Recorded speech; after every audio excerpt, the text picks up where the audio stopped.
Hello, bienvenue dans l'épisode 22 de Light. Je suis comme tous les lundis très heureux d'être devant ce micro, surtout parce que cette semaine il s'est passé beaucoup de choses très intéressantes, notamment comme tu l'as vu dans le titre, un TEDx. Et on va pouvoir débriefer un peu sur ça, parce que c'est quand même une expérience qui n'arrive pas tous les jours, de laquelle j'ai beaucoup appris et dont j'aimerais évidemment parler. Light, c'est le podcast présenté par moi-même, c'est-à-dire Dali Dutilleul, et l'objectif, il est simple, quelle que soit la graine que tu aies, fleuris, comme l'a dit notre bon ami Atticus, qu'on ne connaît pas d'ailleurs parce que c'est un poète anonyme, mais au moins il a quand même laissé un nom, ce qui est déjà bien. Pour cette semaine, les 5 grandes idées, je vous propose dans un premier temps qu'on parle du TEDx et des grandes leçons un peu que j'ai tirées de cette expérience et ainsi que des coulisses, parce qu'il y en a. Ensuite, en 2, on verra Bill Gates. Pourquoi est-ce que c'est un grand malade ce mec, mais qu'en même temps il est inspirant. Vous verrez, c'est une anecdote que j'aime bien, qui est riche d'enseignements. En 3, on verra pourquoi la quantité n'est pas la qualité. Et j'ai eu une grosse prise de conscience sur ça dont j'aimerais parler. En 4, on verra la meilleure technique de manipulation. Et en 5, comment gagner 15% plus de revenus sans rien faire. Et vous inquiétez pas, je vais tenir mes promesses.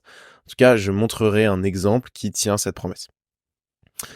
Ça m'a l'air d'être un beau programme, tout ça. Je suis vraiment très content là, en ce lundi. J'avais hâte de le faire, ce podcast, parce que pour une fois, enfin ça c'est un des premiers insides, c'est que j'ai des enseignements qui viennent aussi de mon expérience et pas que de mes lectures, de ce qui s'est passé, de ce que j'ai entendu, etc. Genre là, c'est vraiment un truc que j'ai vécu dans ma chair, que j'ai incarné.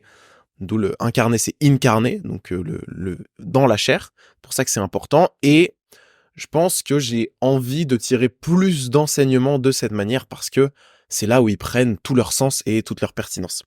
C'est là où t'as vraiment les grands yeux en mode oh. Mais pour ça, ça nécessite de se mettre un petit peu en danger, ce qui est pas toujours évident. Hein, c'est normal, on le comprend. On est parti pour le plan de semaine. Donc là, on est le 14 octobre. Les 8h57 pour ma part. Pour ce qui est de la downlist, ce qu'on a accompli la semaine dernière, évidemment le TEDx, hein, ça c'est un bel accomplissement.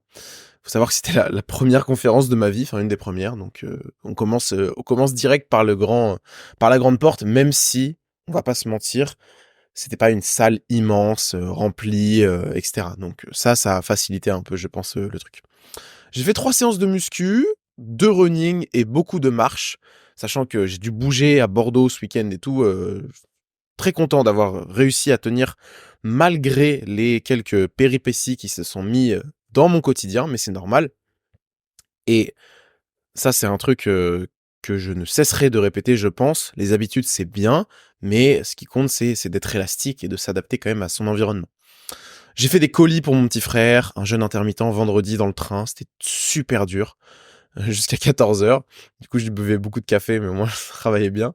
J'ai fait une réunion avec mon petit frère, j'ai signé un deal de consulting sur YouTube, tourné 4 vidéos courtes, j'ai résumé le livre Manipuler et séduire de Nicolas Guéguin, très intéressant, bon bref. Au niveau des KPI, 1h53 de temps d'écran avec 2h08 d'Instagram. Ça bouge pas, c'est toujours pareil. Il faut savoir que j'ai quand même passé plus de 10 heures dans le train, donc je trouve que c'est un bel accomplissement.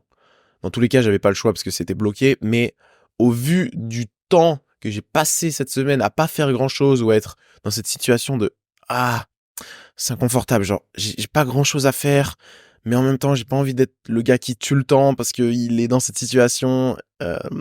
Et d'ailleurs, enfin ça me choquait un peu dans le train parce que, mais c'est normal, tout le monde dans cette situation a tendance à faire en sorte que le temps passe plus vite et donc à s'orienter vers les distractions, que ça soit le téléphone, regarder des séries, mais même lire un livre en fait. Hein. Souvent dans cette démarche-là, c'est parce que on veut occuper notre temps. Et ce qui est fou, c'est que je me disais que il y a beaucoup de gens qui passent leur temps à vivre de cette manière-là, c'est-à-dire à essayer de le précipiter en permanence et de pas être confronté à celui-ci. En gros, de sauter de distraction en distraction. Bref. Ah oui, hier, il m'est arrivé, parce que ensuite, après les KPI, j'ai journaling. J'aime bien des fois écrire des trucs. Et hier, il m'est arrivé un truc bizarre. En fait, il y a 2 choses. Le premier, c'est que j'ai l'impression qu'en ce moment, mon corps veut me dire quelque chose que je n'arrive pas à écouter. Et ça passe notamment par le ventre. Donc je veux continuer ce... Parce qu'en fait, selon moi, le corps, c'est un peu la seule intermédiaire entre le monde extérieur et le monde intérieur. Enfin, c'est même pas selon moi, là, pour le coup. Et donc, j'ai un peu l'impression que c'est comme ça que, si on sous-entend que l'âme existe, qu'elle peut te parler et exprimer des choses. Donc bon, j'ai l'impression que mon âme essaye de me dire des trucs pour être, pour être un peu spirituel à travers mon corps, que ça s'exprime par le ventre, mais que je suis encore incapable de l'accepter et de l'écouter. Et bref, j'ai eu un autre truc aussi, c'est que hier, je suis sorti pour me balader, et il faut savoir que j'ai assez peur des chiens. J'étais assis à un endroit, et là, il y a un chien qui me fonce dessus, pleine balle, un peu impressionnant, genre un berger allemand, un truc comme ça. Au final, il vient pas vers moi, mais j'ai la montée d'adrénaline immense. Et je suis en mode, ok, pourquoi la vie veut me confronter à ce truc, sachant que juste avant, j'avais rencontré un gars avec qui on avait discuté, qui m'expliquait que ça allait pas trop dans sa vie, et moi je lui disais la métaphore du cadeau, genre quand il y a un truc dans ta vie, c'est un cadeau, le problème c'est que ce qui est difficile, c'est que c'est emballé, donc t'es pas capable encore de percevoir pourquoi est-ce que c'est là et qu'est-ce qui s'y cache derrière, et donc tu dois enlever le papier cadeau petit à petit pour comprendre. Et je pense que c'est une très belle manière d'imager ce qui se passe dans nos vies et ce qu'on appelle des cadeaux, mais qu'on n'est pas trop capable de percevoir. Et donc là, ce chien, j'étais en mode, ok, c'est quoi ce cadeau là? Et j'ai eu une intuition. Le chien, pour moi, c'est le masculin que je n'arrive pas encore à embrasser.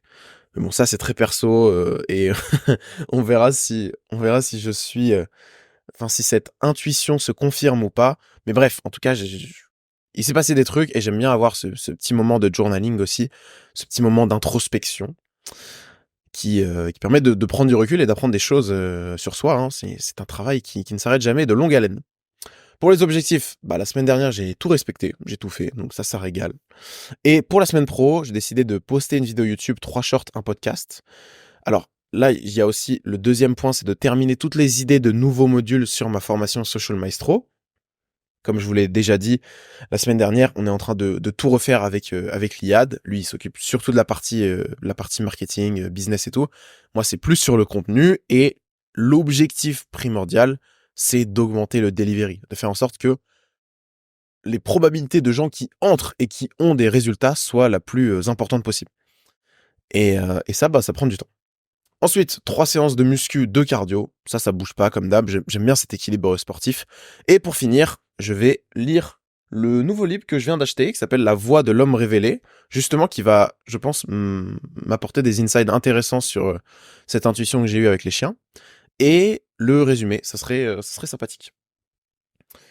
On est parti donc pour la première idée, c'est-à-dire le TEDx et ses coulisses.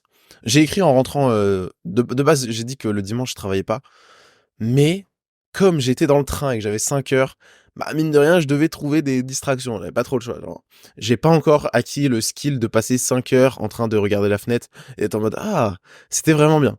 Je pense qu'on l'atteint jamais d'ailleurs, hein, enfin ça me paraît un petit peu compliqué, quoi.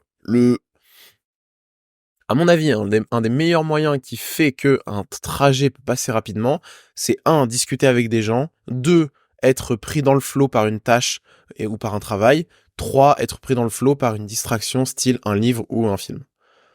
Mais dans tous les cas, il faut tomber dans le flow, quoi. Parce que le flow, c'est la perte du temps. Et bon, bref, c'est ce qui m'est arrivé. Je suis allé vers le flow créatif et donc j'ai écrit la newsletter.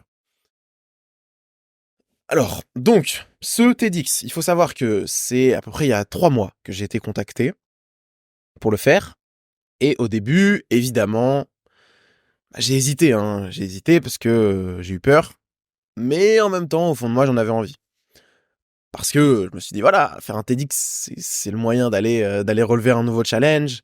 Je regarde des TEDx, j'aime ça, je trouve que c'est très intéressant. Donc pourquoi pas moi, en fait? Et souvent, ça part de ça, en fait, hein. C'est, j'ai peur, mais j'ai envie. Et donc, il y a une ambivalence qui se crée, une sorte de dissonance. Et je pars du principe que quand tu ne fais pas quelque chose parce que tu as peur, au fond, ça veut dire que tu n'es pas libre. Parce que tu es inhibé par cette peur qui conditionne tes mouvements et tes actions. Et ça, pour moi, c'est problématique. Bref, il faut savoir aussi un autre truc, c'est que à ce moment-là, je n'ai jamais fait de conférence de ma vie.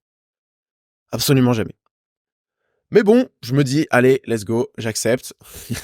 Je réfléchis, c'est vrai que quand je regarde dans le rétro, la plupart des moments où j'ai affronté cette peur, donc poster la première vidéo sur YouTube, s'inscrire dans un club d'MMA, partir à Dubaï sans argent, faire le défi SDF tout millionnaire, qui d'ailleurs, aura peut-être une saison 2, mais bon, je n'en dis pas plus. Bon, cette semaine va être décisive pour ça. Bref, donc j'accepte et la stratégie que je décide de mettre en place, c'est: OK, je vais la bosser à la dernière minute.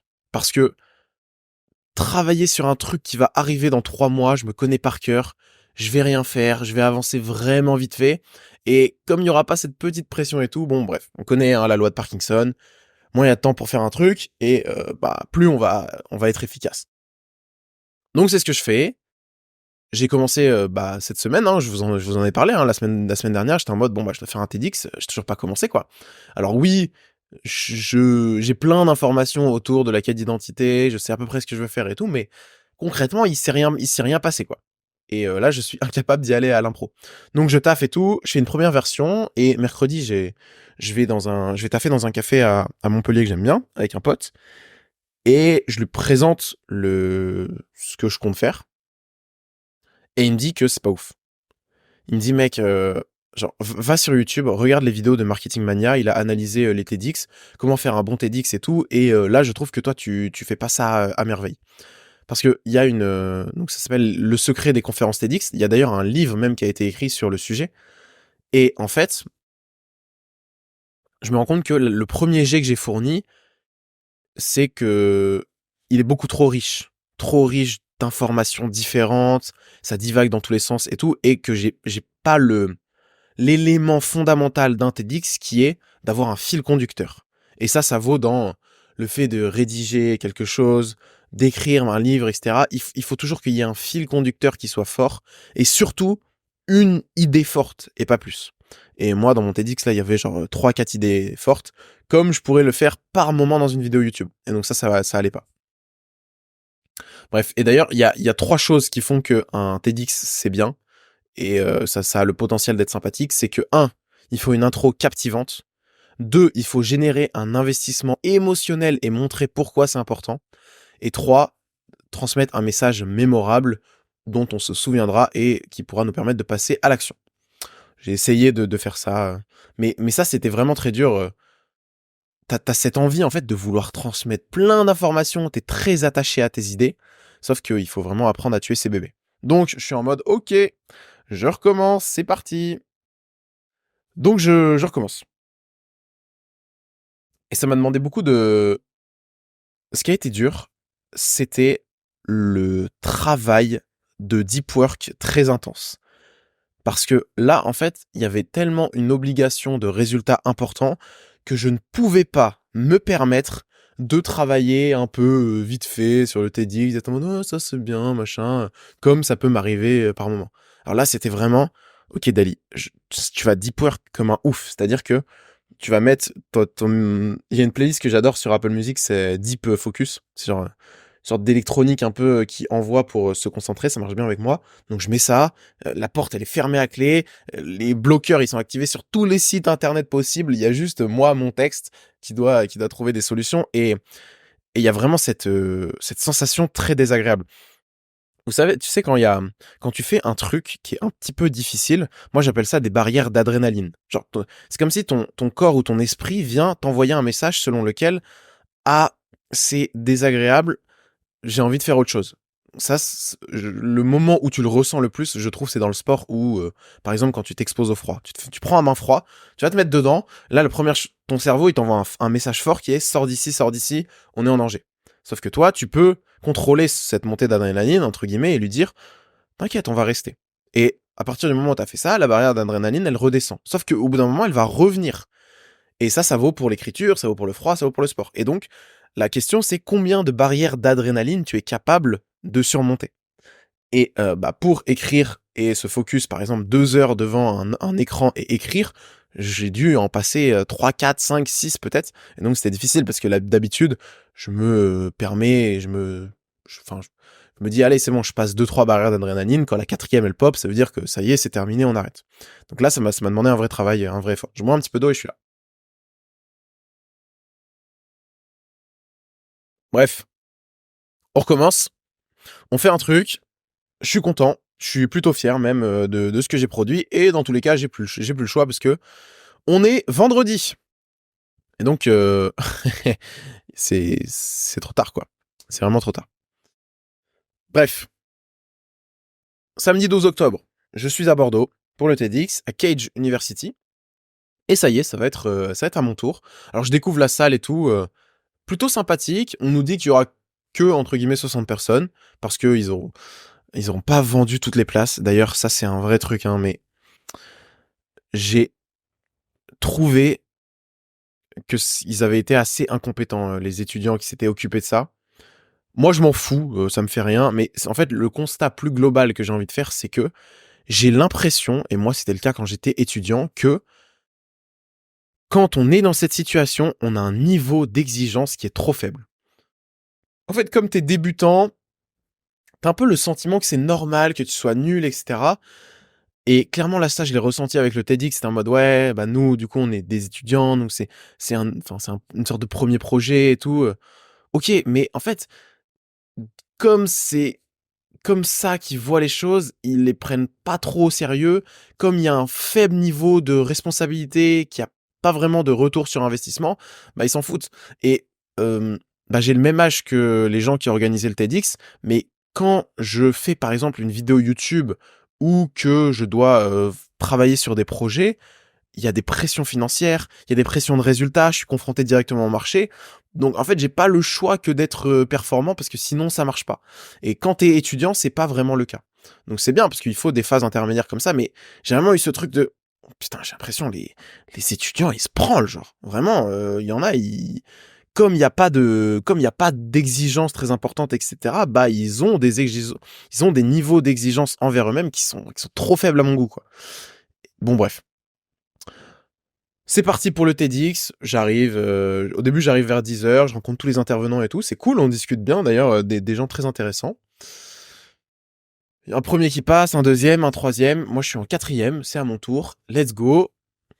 On me donne le micro, et là il se passe un truc, il se passe un truc de fou, c'est que il y a juste 2 marches pour monter sur l'estrade, donc c'est pas beaucoup.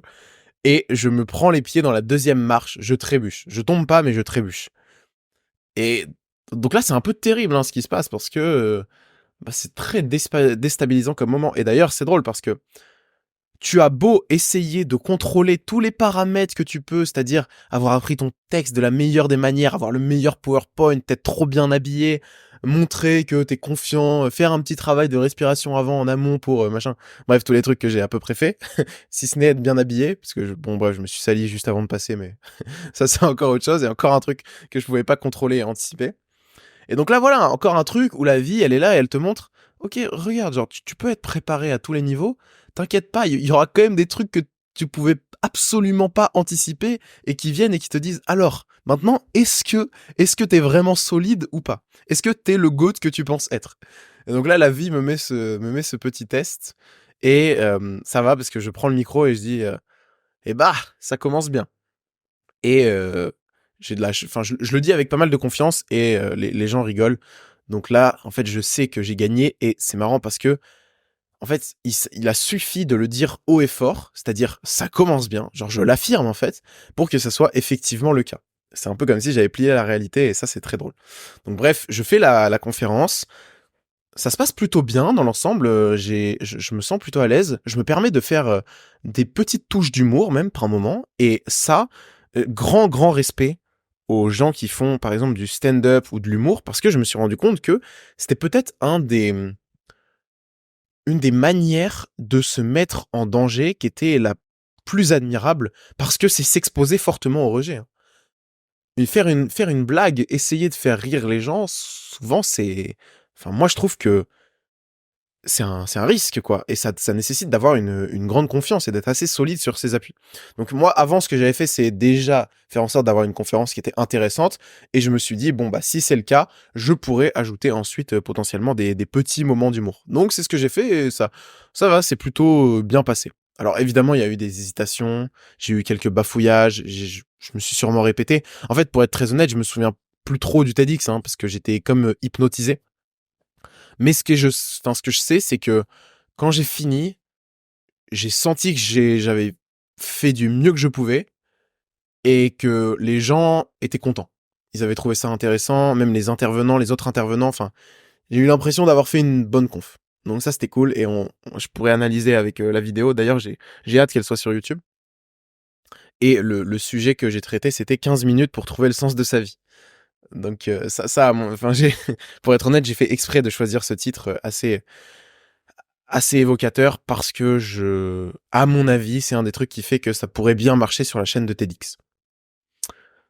Voilà, c'est les petits hacks de youtubeurs.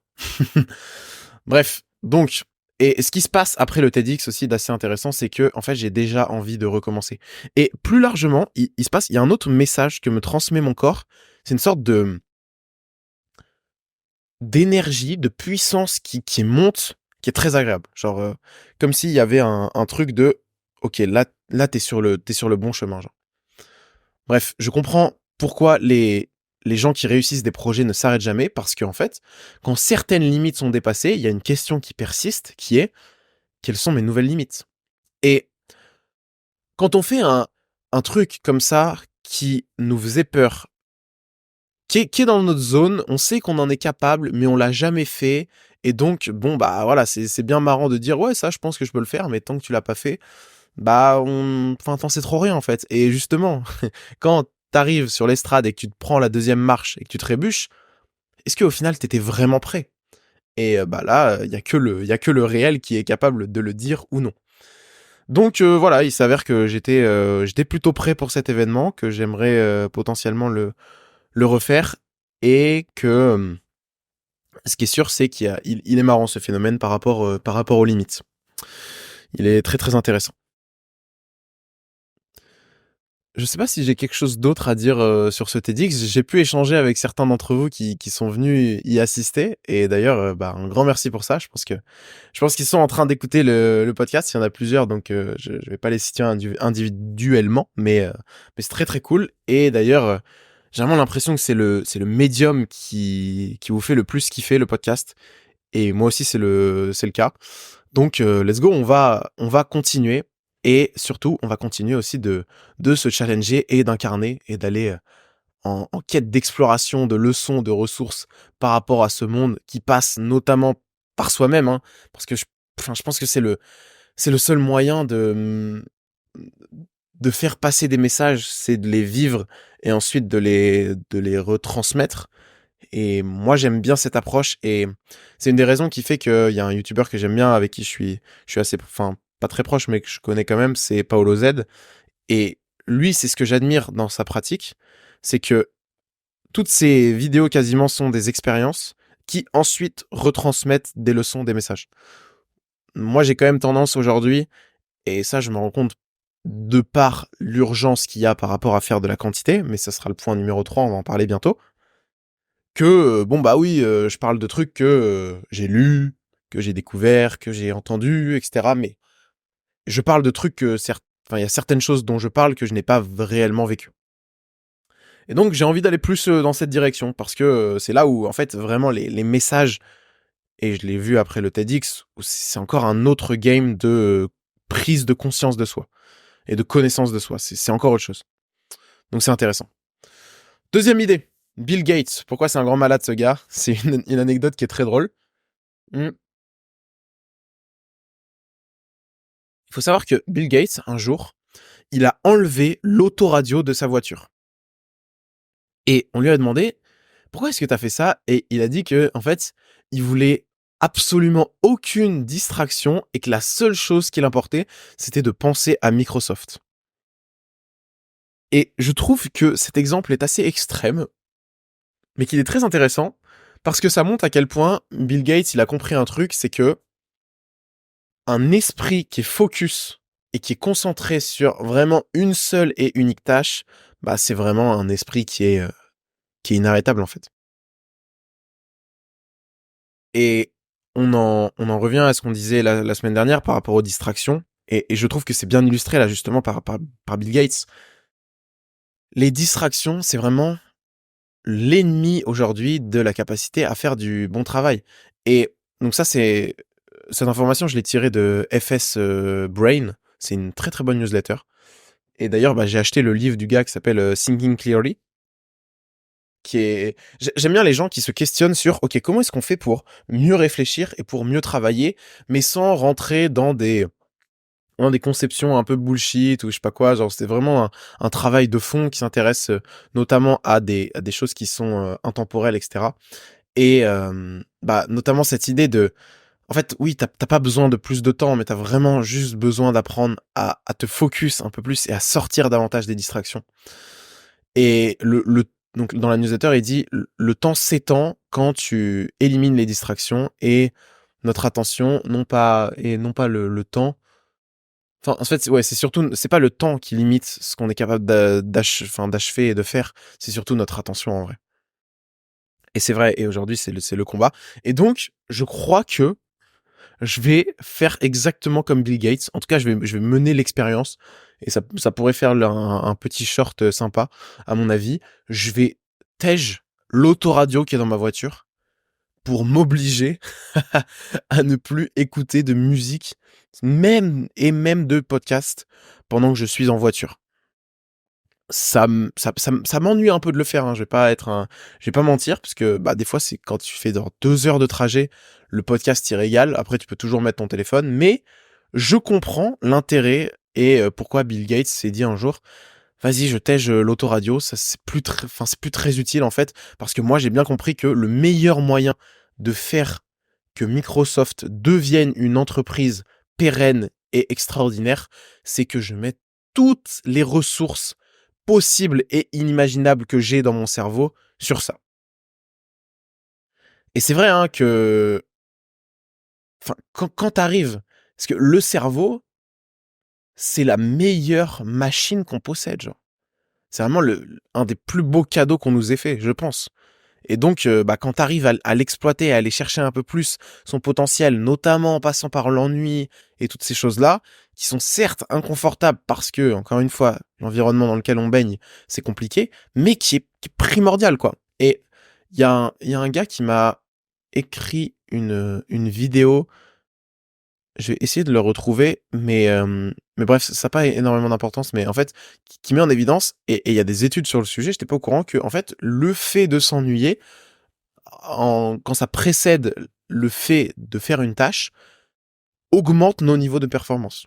Et ça, je pensais pas. Bref. Troisième idée. Pourquoi la quantité n'est pas la qualité? Cette, cet inside, il m'a été amené par Théo Lyon dans un premier temps, qui fait des sortes de méditation entrepreneuriale que je trouve intéressantes, et par la suite par un autre gars qui s'appelle Tim Dunning, qui fait des newsletters aussi qui sont pas mal. Je recommande. Bref, pendant longtemps, j'ai adhéré à l'idée selon laquelle, ok, la qualité, c'est de la quantité assimilée. Et clairement, voilà, on connaît 10 000 heures de practice. Il y a un gars qui a écrit un bouquin qui s'appelle Outliers, qui s'appelle Malcolm Gladwell, sur le sujet, et qui s'est rendu compte que justement, oui, pour avoir un niveau de performance et d'expertise, il fallait en général avoir au moins 10 000 heures de pratique. Délibéré d'ailleurs. Donc bref, on sait tous, hein, le volume, ça a son importance, c'est évident. Maintenant, le problème, c'est qu'à partir d'un certain palier, et je vais prendre mon exemple de la création de contenu, genre moi j'ai fait 700 vidéos, et il s'avère que les dernières ne sont pas les meilleures. Pourquoi? Parce qu'il y a un piège de résultats instantanés. Quand tu es créateur de contenu, il y a une vraie concurrence, il y a une vraie pression à tenir le rythme. Et le problème, c'est que en fait, quand tu te fixes des objectifs de quantité importants, tu t'empêches et tu t'interdis la possibilité d'être innovant. Très honnêtement, j'ai plein de vidéos qui ont fait des millions de vues, qui sont non pas de la copie, mais pas loin, en vrai. Si je suis très sincère, j'ai pas copié la vidéo de A à Z, mais je l'ai vue, j'étais en mode ok, je vais reprendre ça et je vais le faire à ma sauce. Et il y a pas de mal à faire ça, hein. Mais c'est juste que c'est pas très innovant quand même. Et donc, oui, pour faire des vues de manière régulière, un des meilleurs moyens, c'est la copie. Ou en tout cas, c'est l'inspiration. Ok, qu'est-ce qu'ils font les autres? Tac, tac, tac. Ouais, bon, je vais faire à peu près dans la même esprit et tout. Et ça marche très bien, hein, ça marche très très bien. Mais malheureusement, ça manque de créativité. Parce que, en fait, oui, avoir 5 idées innovantes chaque semaine, ça relève un peu de l'utopie, hein. on va pas se mentir. Et pour avoir de la créativité, il faut laisser de la place, il faut laisser du temps. Et c'est pour ça que, pour moi, et je tends à aller un peu plus vers ces notions de lâcher prise, parce que c'est, selon moi, ce qui fait aussi un bon artiste. C'est la capacité à... La semaine dernière, on distinguait la croyance et la foi. Bah, c'est la capacité à avoir foi en soi, en fait. Et c'est ça aussi Bill Gates. D'une certaine manière, Bill Gates, c'est OK, je mets mon cerveau sur ça et j'ai foi et confiance en sa capacité à résoudre les problèmes tout seul. Et quand tu permets et quand tu mets l'environnement nécessaire à ça, bah souvent ça se produit en fait. Donc bref, il y a quand même un piège avec les résultats instantanés par rapport à la quantité dont il faut se méfier. Alors évidemment, quand tu es débutant, notamment dans la création de contenu, il faut bombarder, hein. Il faut vraiment bombarder parce que le problème là, c'est que c'est pas ton innovation, on veut pas que tu innoves au début, on veut juste que tu fasses et que tu montres que tu es capable de faire avec beaucoup de régularité. Et ça, c'est un premier test. Parce que bah, tout le monde n'est pas capable de faire ça en fait. Tout le monde n'est pas capable de produire des efforts de manière régulière. Donc ça, bah, c'est pour ça que le sport c'est toujours un bon maître hein, par rapport à ça. Ou un bon élève, je sais pas. Théo Lyon, il prend la citation de Peter Drucker qui dit que les résultats long terme ne peuvent pas être obtenus en empilant les résultats court terme. Et c'est vrai que la façon de devenir mémorable en tant que créateur de contenu sur 2-3 ans n'est pas du tout la même stratégie que de faire 100K vues par jour. Pas du tout. Parce que pour faire 100K vues par jour, la meilleure stratégie, c'est sûrement la copie et beaucoup de quantité. Devenir mémorable, c'est par exemple de faire comme Inoxtag, un immense défi et documentaire sur l'Everest. Ça, tout le monde dans 2-3 ans s'en souviendra. Je bois un petit peu d'eau.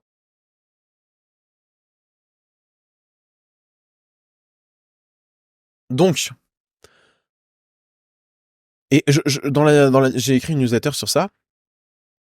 On peut prendre l'exemple de l'architecture qui est assez intéressant et qui met en évidence qu'en fait, face à une exigence de quantité immense et de résultats rapides, nous nous retrouvons dans l'obligation de construire des trucs moches. Et c'est un peu pareil pour les vidéos. Pour produire de la qualité et avoir de l'impact, il est nécessaire de réussir à s'affranchir des résultats instantanés. Hormozy, il a dit « Le monde appartient à ceux qui continuent à agir sans voir le résultat de leur action ».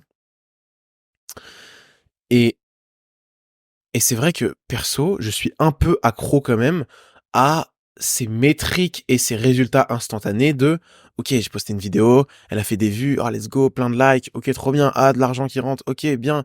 Ça, c'est des trucs qui viennent te rassurer en permanence et qui te disent ah regarde, c'est bien, machin et tout. Mais imaginons que tu veuilles écrire un livre, réaliser un film ou tout simplement te marier, tu vas devoir au bout d'un moment t'affranchir de certains résultats instantanés. Tu n'as pas le choix. Et donc, on comprend pourquoi il faut combattre au maximum les sources de dopamine qui procurent du plaisir de façon instantanée, puisqu'elles définissent tes attentes et le marché. Et la plupart des gens aujourd'hui ne sont pas capables de s'affranchir de ça. Et on comprend aussi pourquoi tout est lié en fait. Tout est lié parce que si dans ton quotidien, tu es capable et tu es sorti de plus en plus de ces distractions, de ces plaisirs instantanés et que tu as fait le travail dans le back-end très important, bon bah derrière ça va se voir en fait sur le travail que tu fournis. Ça va se voir. Quatrième idée, la meilleure technique de manipulation.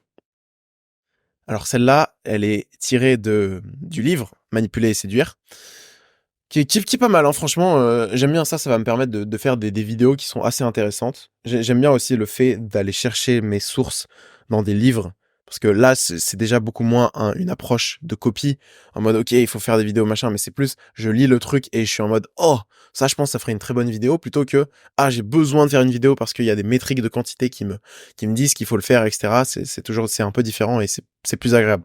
Et je pense que la plupart des œuvres artistiques et même plus largement des œuvres qui rencontrent un certain succès, souvent sont des œuvres qui naissent de cette envie interne avant tout de faire quelque chose. Bref. Donc cette technique de manipulation, je pense que je vais aller la tester dans la rue et j'en ferai un short. Mais en gros, ça a été mené par Alexandre Pascual de l'université de Bordeaux 2 Et en gros, il a voulu tester ce qu'on appelle la technique de réciprocité. En gros, si je te donne quelque chose, est-ce que tu me donnes quelque chose en retour? Et il a fait ça avec les cigarettes. En gros, on va voir un passant pour lui demander une cigarette, mais il y a plusieurs situations différentes. La première, on lui propose rien, on est en mode salut, est-ce que t'as une cigarette, s'il te plaît? Deuxième, on lui dit est-ce que salut, j'ai 50 centimes, est-ce que je peux t'acheter une cigarette? Troisième, salut, j'ai 1 euro, est-ce que je peux t'acheter une cigarette? Quatrième, salut, j'ai 5 euros, est-ce que je peux t'acheter une cigarette? Résultat, on se rend compte qu'il y a 32% des gens sans proposer quelque chose en échange qui donnent, 43% avec 50 centimes, 64% pour 1 euro et 77% pour 5 euros. Donc plus on propose une somme élevée contre une cigarette, plus les gens donnent. Ce qui semble être assez logique. Mais, et c'est là où ça devient très intéressant, c'est que en fait, on se rend compte que les gens ne donnent pas pour recevoir de l'argent, puisque étonnamment, il y a personne qui accepte contre la cigarette de recevoir l'argent. Et pourquoi? Parce que en fait, quand on arrive et qu'on montre qu'on est capable de donner de l'argent et d'échanger quelque chose, on respecte ce fameux principe de réciprocité, c'est-à-dire quand tu fais un truc, je fais un truc. Et donc là, ça montre qu'en fait, t'es pas un gratteur dans le besoin, mais que t'es prêt à respecter cette fameuse règle de la réciprocité. Et ça, c'est marrant parce que ça peut être utilisé un peu de manière fourbe, dans le sens où tu vas voir quelqu'un, tu lui proposes quelque chose en échange, mais au fond, tu sais très bien qu'il va pas l'accepter. Alors, ça me paraît étrange quand même qu'il y ait personne qui ait accepté l'argent, donc c'est pour ça que je vais aller la tester, et je pense que ça ferait une bonne vidéo de, voilà, voici la meilleure technique de manipulation, je vais dans la rue, je propose à un gars, genre, voilà, 3 euros contre une cigarette, il me donne la cigarette, et au final, derrière la cam, je dis, vous savez, je peux même dire avant, regardez, je vais avoir une cigarette gratuite et il va même pas prendre les 3 euros et au final, il s'avère que c'est le cas. Donc ça serait intéressant. J'ai quand même un petit doute. Je pense qu'il y a des gens qui prennent l'argent. Ça dépend à qui tu t'adresses. À voir, à tester sur le terrain. Ça va être intéressant. J'ai bien envie de le faire. Mais donc bref, c'est une technique de manipulation qui pourrait être. Donc là on est un peu dans du dark manipulation, mais de faire semblant de respecter le principe de réciprocité, sachant que tu sais très bien que la personne ne va pas te le demander. Mais je pense que ça, tout le monde l'utilise de manière inconsciente, en vrai. Quand tu dis ah vas-y fais ça et je te jure la prochaine fois moi aussi je te rendrai le service, ça me dérange pas machin alors qu'au final c'est très bien que la personne va oublier. D'ailleurs j'ai trouvé une autre info aussi dans Manipuler et séduire qui était intéressante, c'est que en fait donc ce fameux principe de réciprocité, genre quand tu fais quelque chose et de dette, tu fais un truc pour quelqu'un, il a une dette envers toi, donc quand tu vas lui demander un autre truc, il va avoir il y a plus de chances qu'il accepte de faire la chose. Sauf que il s'avère que c'est ce principe de dette, il a une sorte de date de péremption et qu'il s'avère que après une semaine, quand quelqu'un t'a rendu un service, il a un peu oublié et ça se dissipe. Et donc les probabilités qu'il te donne, et te rende un service, elles sont de plus en plus faibles. Je vais essayer de retrouver l'information par rapport à ça. Ouais, ce principe de réciprocité se dissipe avec le temps, en général, au bout d'une semaine, comme l'a étudié Jerry Burger. Donc, en gros, si tu rends, tu sais qu'il y a quelqu'un qui a une dette un peu envers toi ou un truc, utilise-le maintenant, parce que au bout d'une semaine, ça va se dissiper et il va plus trop, il va peu oublier, il s'en foutra quoi. Donc voilà, autre petite technique bonus de manipulation. Pour finir, dernière idée, comment gagner 15% de revenus en plus sans rien faire. Et pour ça, je vais vous prendre l'exemple des Uber et des taxis. Il faut savoir que chaque jour, les Uber et les taxis, ils perdent de l'argent à cause de cette erreur qui est toute bête et la voici. Donc Colin Camerer, c'est un professeur à Caltech qui est chercheur en neurosciences, qui s'est rendu compte d'un truc très intéressant en étudiant les chauffeurs de taxi de New York. En gros, ce qu'ils font les taxis, et ça vaut pour les Uber, c'est qu'ils se fixent un prix pour la journée. Et dès qu'ils l'ont atteint, ils s'arrêtent. Par exemple, ok, aujourd'hui, je dois faire 100 euros. En gros, ouais, voilà. Dès que j'ai gagné 100 euros, la journée est terminée, c'est génial. Le problème, c'est que, en fait, quand tu procèdes de cette manière et que tu te fies à des métriques externes, quand il y a beaucoup de demandes, les taxis, ils s'arrêtent vite de travailler, ça y est, il est midi, j'ai déjà eu mes 100 euros, je peux rentrer chez moi. Mais quand il y en a peu, ils vont taffer jusque 20h, 22h pour pouvoir atteindre ce résultat. Et donc, ils vont travailler toute la journée. Et c'est là où Camreur il s'est rendu compte que, en fait, en travaillant exactement le même temps, mais sur des horaires différents, les taxis, ils pouvaient gagner 15% de plus. Pire, avec des horaires complètement random, complètement aléatoires, ils feraient quand même 8% de plus. Et j'aime bien cette idée parce qu'elle montre que quand il n'y a pas de momentum ou d'énergie, ça ne sert à rien de forcer. Et qu'au lieu de procéder ainsi, les taxis devraient juste, quand il y a beaucoup de demandes, la poncer au maximum, un peu comme un citron. Et au lieu, quand le citron il est un peu vidé, d'essayer de le presser encore comme un malade, de juste le laisser dehors et d'attendre qu'il y en ait un nouveau qui arrive, et c'est tout. Et donc, chercher à être productif tout le temps, à être constamment dans ces métriques de résultats parce que voilà, on nous a dit qu'il fallait atteindre ça, fallait faire ça et tout. Et ça fait lien évidemment avec l'idée de quantité et de qualité, hein. Au bout d'un moment, ça a ses limites et ça n'a pas de sens. Ce qui compte, c'est d'agir au bon moment et je trouve que Warren Buffett est un très bon exemple pour ça. Lui, il prend 3-4 paris financiers par an, à peu près, pas beaucoup plus, et ça suffit à faire de lui l'homme le plus riche du monde en fait. Mais ça, ce qu'il faut bien comprendre, et je pense que c'est notamment le cas dans une approche un peu artistique et créative, c'est que tu peux te permettre de passer moins à l'action si et seulement si ton environnement est adapté et propice. C'est un peu comme la terre en fait. Aujourd'hui, on a des terres qui sont très pauvres parce qu'il y a de moins en moins de nutriments, on les a défoncés avec des produits chimiques et tout. Donc le problème, c'est qu'il y a des terres où même si on les laisse reposer, il ne se passera rien. Ou en tout cas, ça prendra énormément de temps. Donc, les récoltes ne seront pas forcément bonnes l'année prochaine, parce qu'on les a trop détruites, en fait. Et que l'environnement n'est pas propice. Mais par contre, si on a une terre qui est fertile et on la laisse se reposer, elle va retrouver un niveau de fertilité qui est encore plus important. Et donc là, c'est intéressant. Mais encore une fois, ça nécessite d'avoir un environnement qui est propice à la fertilité. Et c'est pour ça que l'idée de se permettre de saisir uniquement les momentum sous-entend d'avoir un environnement qui est fertile à l'apparition de momentum. Parce que, en fait, aujourd'hui, je trouve qu'il y a un conditionnement à passer à l'action et à penser que tous les jours, il faut travailler, genre tous les jours. Il faut tout le temps faire des trucs, tout le temps être dans l'action, tout le temps être productif, machin et tout. Ça, pour moi, c'est une hérésie. Mais c'est aussi, ça se comprend de par les contraintes auxquelles on est tous confrontés, que ça soit financière, que ça soit les responsabilités par rapport à nos proches, si on est parents, bref, tous ces trucs, c'est logique, c'est normal. Mais je pense que c'est pas comme ça qu'on fournit le meilleur travail. Et on le voit avec l'exemple des taxis, où ils pourraient travailler moins et gagner tout autant. Donc ça, c'est fou. Ça, c'est fou. Et je trouvais que c'était un inside intéressant qui a un niveau de transférabilité qui est plutôt bon dans la vie. C'est à peu près tout pour les 5 idées de cette semaine. Je n'ai pas de chouquette. Ah, j'ai peut-être un truc que je peux vous partager. C'est là, j'ai fait une story sur Insta hier où je demandais des morceaux et il y a un mec que j'ai bien aimé. C'est du rap. Alors ça va peut-être pas parler à tout le monde, je sais pas. Mais bon, on est quand même un peu connecté ici. Comment il s'appelle le frérot? Alors, je suis en mode avion. Je vais essayer de pas l'enlever parce que souvent à cette période, notamment le lundi, on fait en sorte de pas s'exposer aux notifs. Voilà, Wallace Cleaver. Il fait des sons qui sont, c'est un rappeur qui est pas mal. Il y a notamment un son qui s'appelle Pardon que j'ai beaucoup aimé. Donc voilà, recommandation musicale pour cette semaine. Et c'est à peu près tout. C'est à peu près tout. J'espère que ça t'aura plu. N'hésite pas à balancer du soutien. Ça serait incroyable. Donc 5 étoiles. On met son petit com pour dire à quel point c'est stylé ou à quel point c'est nul. Mais bon, j'imagine que si t'es là après 45 minutes, c'est que au fond, tu trouves ça plutôt sympathique. J'ai vraiment kiffé faire cet épisode, comme toutes les semaines, et je compte vraiment pas m'arrêter.